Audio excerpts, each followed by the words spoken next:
Pastikan harga kebutuhan pokok stabil jelang bulan puasa, Menteri Perdagangan pantau harga di pasar kuta. Sebagian besar harga kebutuhan pokok sudah mulai mengalami penurunan atau berada di bawah harga eceran tertinggi. Menteri Perdagangan Enggar Tias Tolukita Selasa pagi mengunjungi Pasar Kuta 2. Kedatangan Menteri Perdagangan ke Pasar Kuta untuk memantau harga kebutuhan bahan pokok menjelang bulan puasa.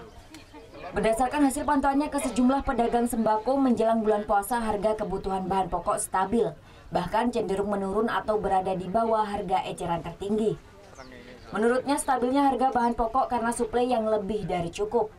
Pihaknya akan terus menambah suplai kebutuhan bahan pokok seperti gula, bawang merah, minyak goreng, daging, dan beras. Mengingat bahan pokok tersebut sangat rentan akan kenaikan harga.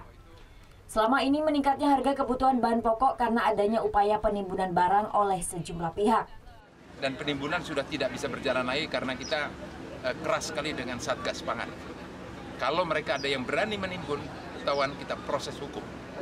Dan ini kita tidak akan mentolerir untuk itu. Jadi saya minta bantuan betul. Sementara salah satu pedagang mengakui jika kebutuhan bahan pokok sejak 2 minggu lalu sudah mengalami penurunan. Kalau beras sih turun, kalau telur aja agak naik sedikit. Biasanya 1.300 jadi 1.400. Kalau yang lain stabil, gula, bawang. Kebutuhan bahan pokok yang mengalami penurunan seperti bawang putih, bawang merah, gula, beras, cabai, dan minyak goreng. Secara umum harga kebutuhan bahan pokok di seluruh provinsi di Indonesia masih cukup stabil. Surya Sanjaya melaporkan untuk NET. Oh yang beneran? Iya, oke.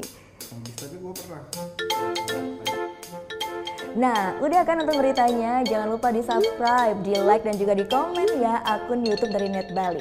Terima kasih udah subscribe. Yang belum, jangan sampai lupa di sebelah sini nih. Tetap subscribe.